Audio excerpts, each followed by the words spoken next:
Welcome to another episode of the Federal Newswire Lunch Hour podcast with your host, Andrew Langer.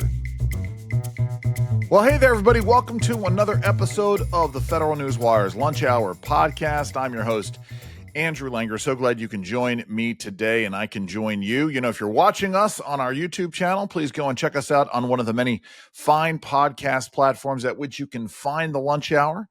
And if you're listening to us on one of those fine podcast platforms, you can check out what's happening in studio by going and checking out our YouTube page. And we now have a Twitter handle. I know everybody calls it X. I still call it Twitter. At Lunch Hour Pod on Twitter is the place to go. So go and check us out there. As always, leave a like, leave a review, follow us, all those good things that the young people tell you to do that I'm hopelessly unhip enough to tell you about. Joining us today, I'm very excited to bring him on. His name is Ike Brannon. He joined us for our special, almost 24-part series on the REINS Act. His name is Ike Brannon. He's a senior fellow with the Jack Kemp Foundation. He is a consulting firm founder. He also founded, or one of the co-heads of the Prosperity Caucus. He didn't found it, but he's one of the co-heads of it. He was previously a senior non-resident fellow at the Cato Institute. And before that, spent a lot of time in government service. He and I were trading messages about that this week. Working for the Joint Economic Committee, the Senate Finance Committee, the Republican Policy Committee, the House Energy and Commerce Committee, as well as the OMB and the U.S. Treasury. He was also the senior economist for the John McCain 2008 presidential campaign. He was born and raised in Mossville, Illinois, and graduated from Augustana College and Indiana University. Ike, so glad you can join us to talk and really flesh out the conversations that we've been having about regulation and where things are. Just sat down again with Patrick McLaughlin from Hoover to talk about opportunity cost. I wanted to get your thought, actually, more importantly, because I also had a conversation with Congresswoman Harriet Hageman recently. Are we finally seeing an era in which the impact of regulations is being taken seriously by folks in government? No, I don't think so. I'd like to think, I'd certainly like to think so, but Okay, interesting. All right. yeah, I don't see a lot of evidence that we're thinking about regulatory approaches from a cost benefit perspective. I think that Interesting. What Trump's doing right now, the Trump administration, is trying to stop. They have grievances. They're exercising their grievances. They're exercising their own agenda. It comports more with my agenda than the Democratic agenda. But I don't see any evidence that we're thinking systematically about what regulations we should have and shouldn't have. Well, it's interesting because I attended this Regulatory Studies Center, the GW Regulatory Studies Center did a symposium last week on AI and regulation.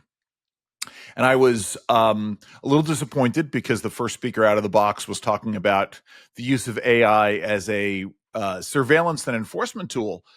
But moving on from there were a number of speakers talking about the use of AI as a way of rooting out regulations that were obsolete and mandates that were obsolete.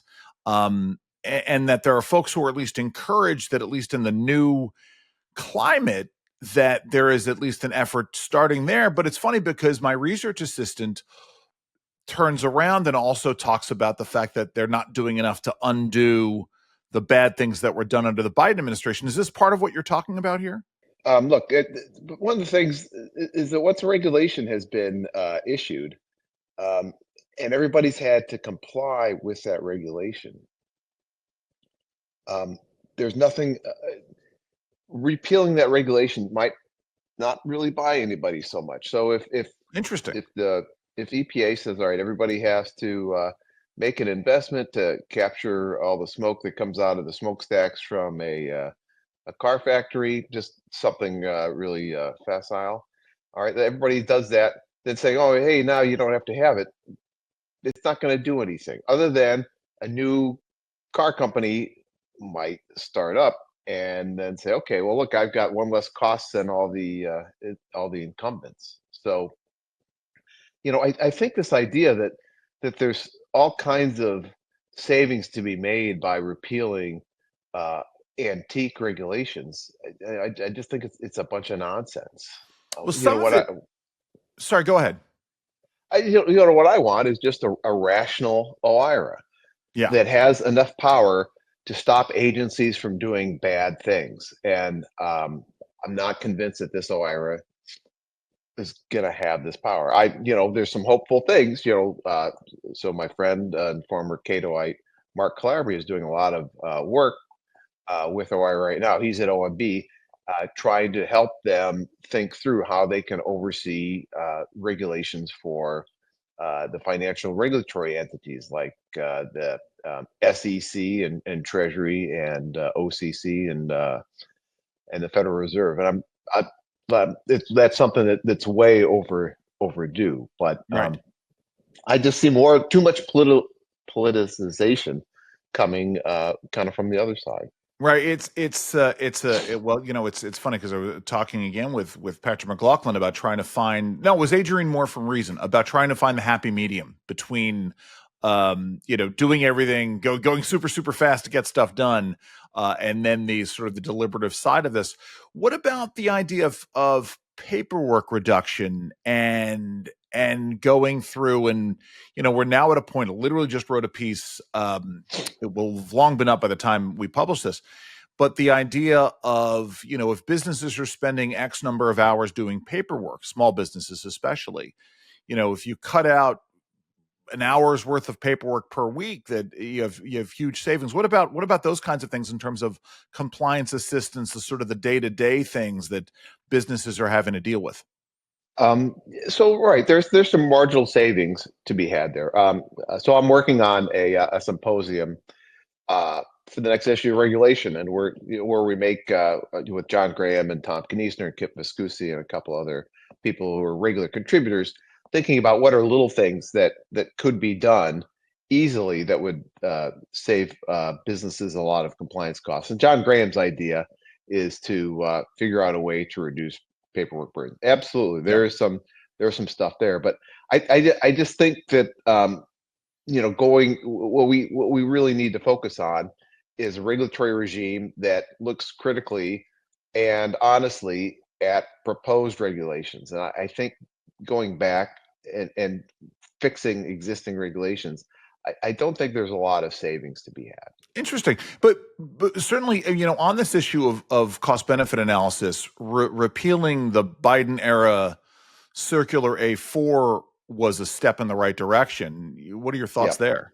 Yeah. So look, the biggest and tied with that is this whole idea that we're going to change how we do the whole notion of cost benefit analysis and take especially into account its effect on women and minorities and climate change and basically treating them as somehow distinct entities from everything else in society, right? It was clearly an attempt to put their thumb on the scale of cost benefit analysis.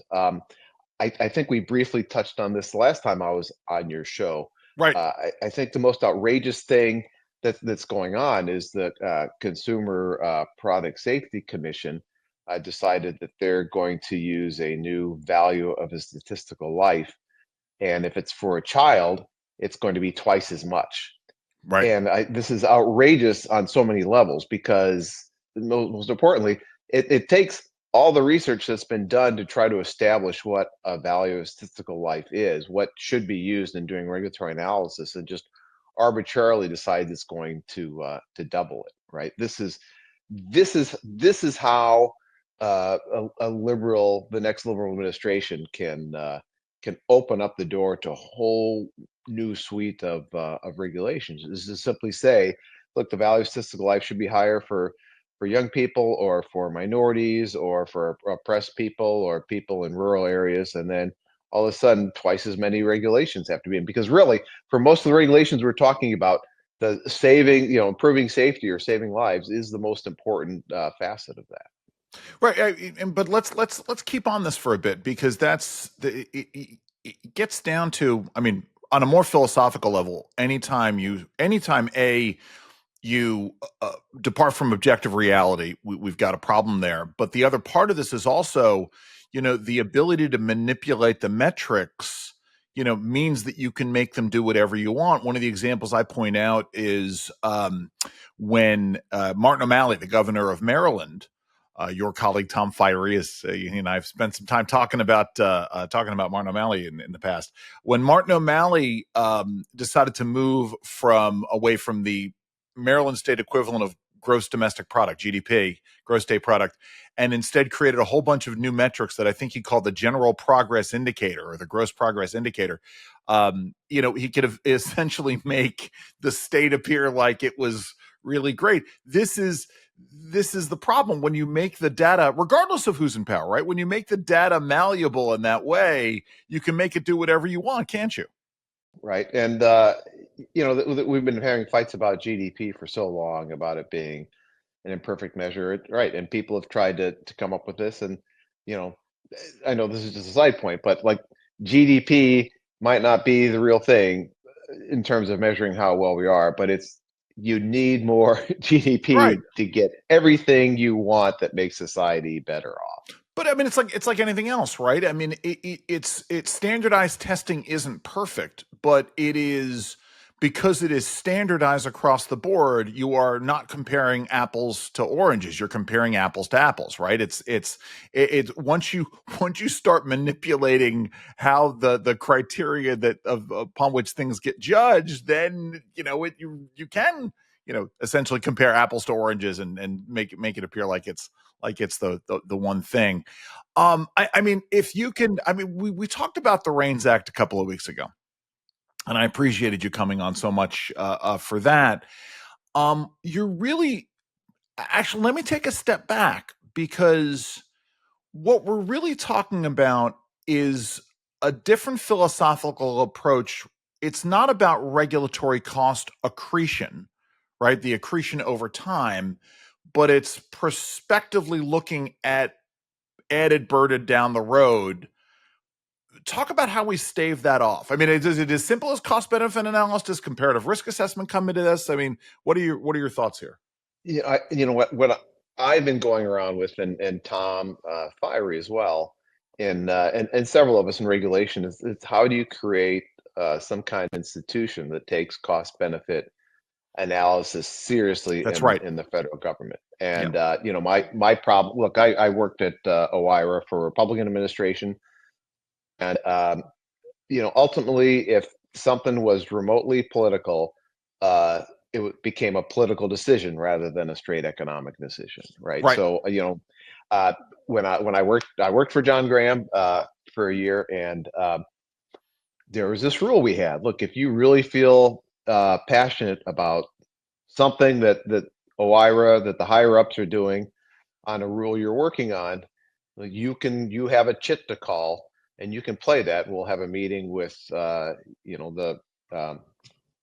Mitch Daniels and the higher ups. And so a friend of mine, we were going to tear out some. The federal government was going to tear out these avocado trees to boost avocado prices in California, and pay everybody to do this. And somehow it landed on the regulatory desk. And so my friend played his chit. He said, "This is outrageous," and this was literally a $20 million for avocado farmers, and this went all the way up to Karl Rove and the Secretary of Agriculture and Mitch Daniels. What that told me is that, like, even in a Republican administration, it's really, really difficult to cut spending, to rein in the government. And look, that I think the Trump administration, they say some of the right things, but ultimately they have political constituencies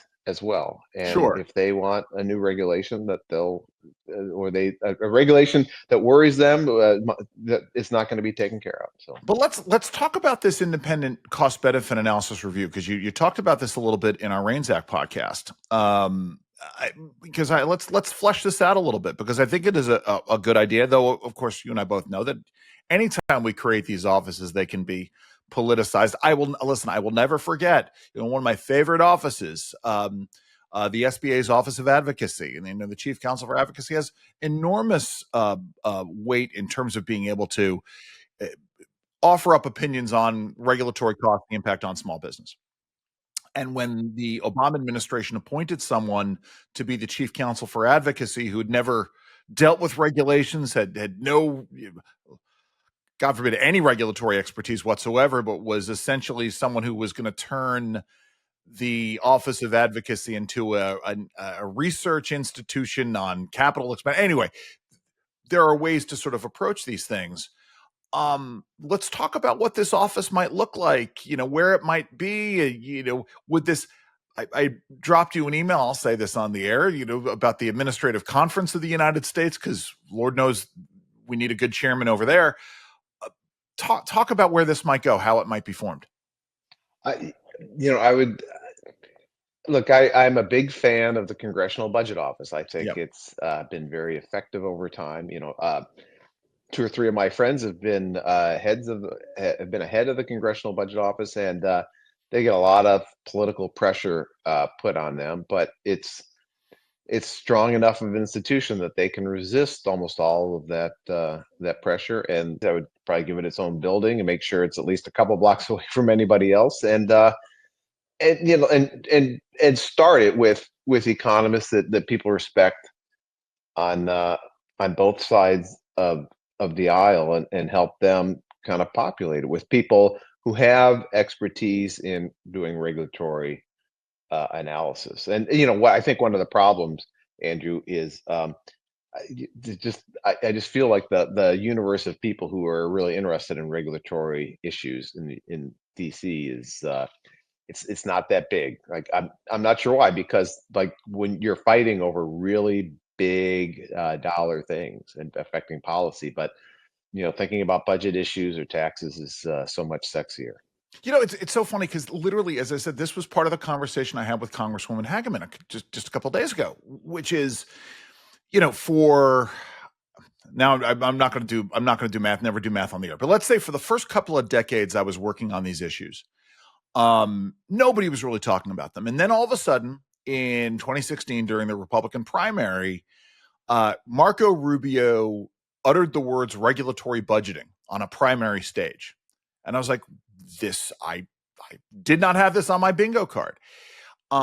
It's funny because as a result of that mini series we did on the REINS Act, I'm actually becoming more buoyed by the fact that there are more people who are interested in these issues than I really ever thought. I think one of the problems we have is that there is very little conversation amongst the free market limited government regulatory professionals that are out there. When we all listen, we all have our own perspectives on what's important and where we all look. And I think that's a good thing. I mean, I think that's, part of academia is we all have our individual areas of focus. But I guess what I'm saying is I've been more buoyed by the fact the universe is bigger than I thought it was for, even up until recently. And so that series sort of cemented for me. We all know Wayne, and we all know Veronique, and we all know you, and we all know John Graham and Susan Dudley, et cetera. But as you drill down into others who are out there doing this, but I'm sorry, I'm sort of pontificating here. You do hit on an interesting nail, which is this idea of regulatory economists who are respected on both sides. I think that universe is very small, because at the end of the day, so much of this has been politicized. What are your thoughts here? It's tough to work on this issue and not choose a team. I think that's true for most things.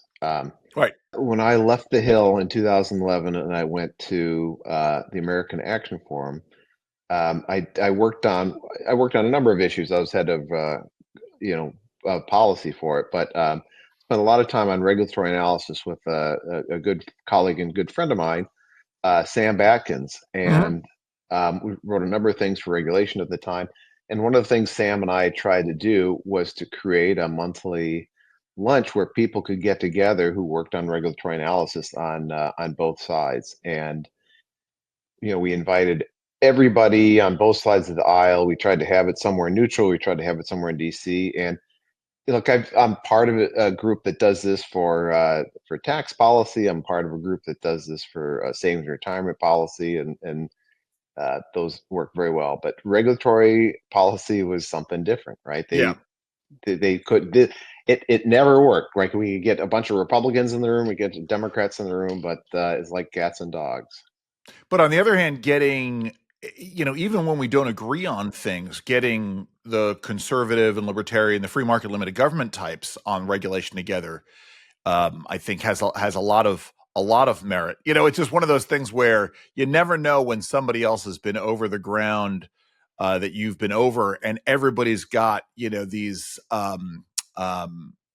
interesting. I mean, it's like I had a conversation with Matt Jensen from AFPI a few months back, and Matt is really trying to do the push on how increased regulation impacts the budget directly. The fiscal effects of increased regulation, from the mandates internally to the federal government, what it forces them to do and how it spends money, to, as you increase bureaucracy, you increase spending, et cetera. Stuff that I hadn't really thought about before, but I found that incredibly valuable. But yeah, I mean, listen, I think you're right. I mean, I've got Jerry Rogers, who does a podcast also for the Federal Newswire. He's the editor of Real Clear Policy and Real Clear Health. Jerry does this kind of a thing on healthcare. I just think having a better, more of a discussion, amongst our side on all of this. But let's talk about this. Let's actually get into something you just mentioned, which is this issue of retirement and savings. Talk about the work you're doing in that sphere. So 20 years ago, when I was on the Hill, I was part of this group that was trying to reform Social Security, and our goal at the time was to basically get it to solvency. And so I helped Senator Bennett, who was the chair of the Joint Economic Committee at the time, come up with this plan. It involved how we index initial benefits to inflation, and basically make it more progressive, so that richer people would get less of an increase, and we would still have personal accounts, and we would have a small increase in the cap max. And we had 60 people, 60 senators ready to support it, and we went one step below the principal, and he rejected it out of hand and said it wasn't worth even showing to the principals. And then a month later, the floods hit in New Orleans, and that was the end of that. And Right. I just so utterly frustrated that this peon was what this person was, basically killed this, and that my bosses didn't go along with it. I've been trying to keep this up. So basically, I run a group called the Savings and Retirement Foundation. I just think it's a great model, and we should be doing it in all kinds of other areas as well. And so Sam Atkins and I tried to do it for regulatory stuff, and we failed miserably. But somebody else should try to take that on, I think. I mean, listen, as I said, I wouldn't say it's a failure. I mean, obviously, you underscore that there's areas of disagreement, and I think there's an important lesson there. But in terms of this, where are areas that the left and right can agree? I mean, I think we all agree that the pyramid scheme can't work in the long term. So what do we need to do? I mean, how do we? Listen, one of those things drives my wife up the walls, because I have no expectations of ever retiring. My wife, on the other hand, would very much like it, 15, 20 years for me to retire, for her to retire. She's certainly planning on it. But what do we? I mean, how do we crack this nut? On Social Security, I think what the Dems really want is they just want to get rid of the cap max, and okay, that'll solve everything. And then you try to point out, well, that's going to be a 6-figure tax increase on people like me, and they don't care, right? uh, I remember so I helped um, Bobby Schilling run for Congress in 2010, and he was running against an incumbent in a very Democratic seat, and his incumbent was all for you know going back to the top tax rates of the Clinton years, and a 10% surtax on people over $500,000, and getting rid of the cap max Social Security tax, and you just add this up, and that's a 64% marginal income tax rate on, Wow.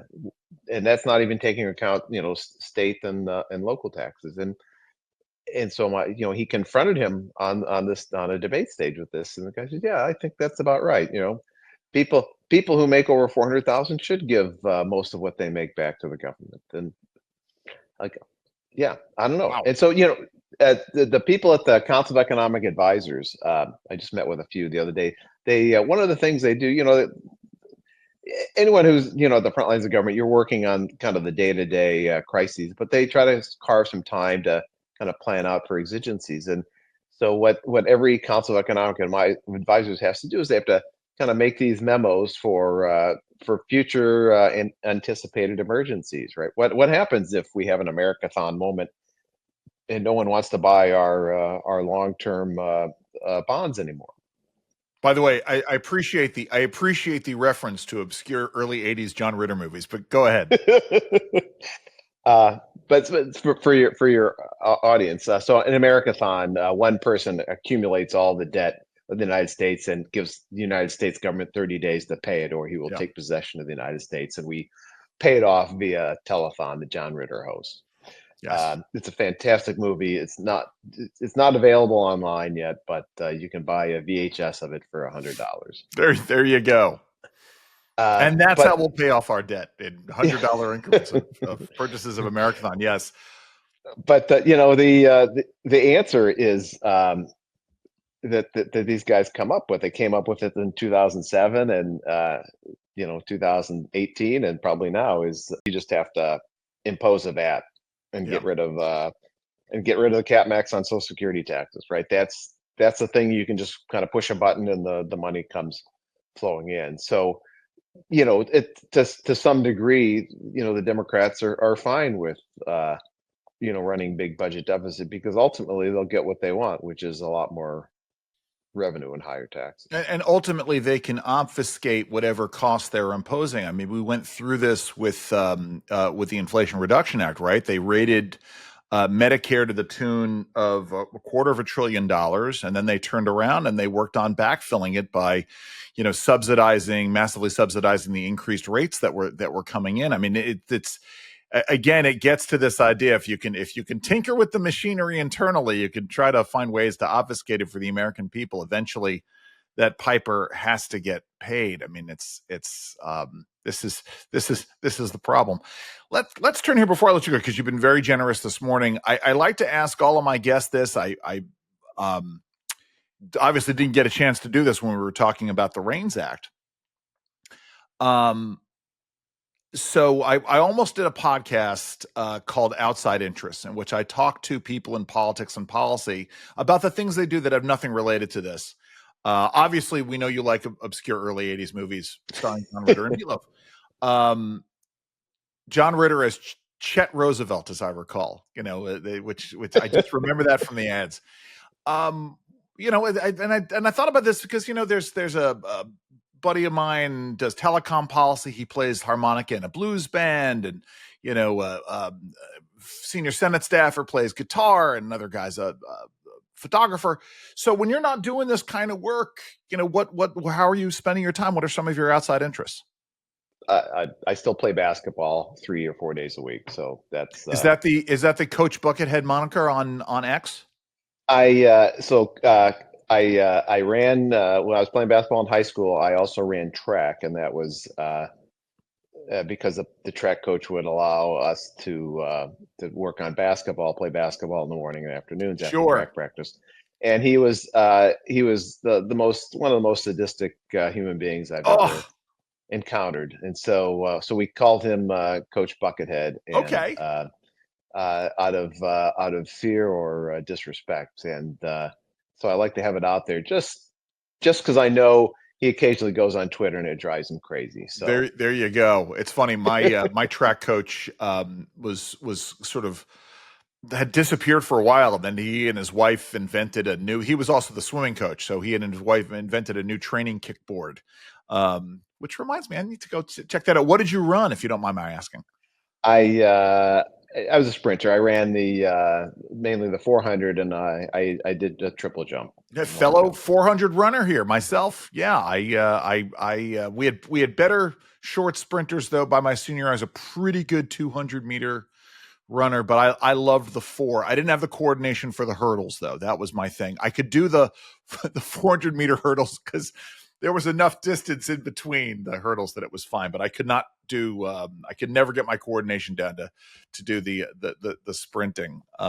When I was in a race my senior year of high school when it was for the Peoria area championship, the conference, and this guy ran a 10-3 100 meter to win it, and the all-time fastest high school time in the area. And so I finished in last place, and everybody else who ran some kind of school record and all this. And so a sports reporter revisited that race 30 years later, and it's a guy who's a friend of mine and wrote about what happened in this race and all this. And so it was remarked that even this guy who ran 0.7 of a second behind him set a school record. Can you imagine being in last place in a race and setting a school record? There you go. I'm sure you turned around and said, if only my coach had let me play more basketball during the track season, I could have taken this guy. It is funny because our track coach was very adamant, and not in a sadistic meanwhile, didn't want us to play anything outside because he was afraid that one of us was going to roll an ankle. And he wasn't far off. In any case, well, listen, Ike, how do folks find out more about the good work that you're doing? Look, I write a lot of stuff for Regulation Magazine. So I just think it's the best thing out there to help people understand what's going on in the regulatory world. Tom Fiery is a great editor, and he puts together a fantastic magazine. And I occasionally tweet on this stuff at Coach Buckethead, and Capital Policy Analytics is my consulting firm. That's right, Capital Policy Analytics. Well, Ike Brannon, thank you so very much for joining us today. Hey, thank you. Our guest has been Ike Brannon. He is a senior fellow with the Jack Kemp Foundation, also is a consultant in D.C. and works with our good friend Tom Fiery at Regulation Magazine. This has been yet another episode of the Federal Newswire's Lunch Hour podcast. As I've said, if you are watching us on our YouTube channel, you can take us with you wherever you go on the many fine podcast platforms. Wherever you're getting your fine or even not so fine podcast content, you're going to find the Federal Newswire's Lunch Hour. If you're listening to us on one of those platforms, check us out on YouTube, hit the subscribe button, leave a like, leave a comment, and let your friends and family members know. Also, check out our Twitter handle at Lunch Hour Pod. I'm Andrew Langer. Thank you for joining us. Enjoy the rest of your lunch. This has been the Federal Newswire Lunch Hour podcast, hosted by Andrew Langer. Check out the Federal Newswire's family of websites, as well as their social media stream.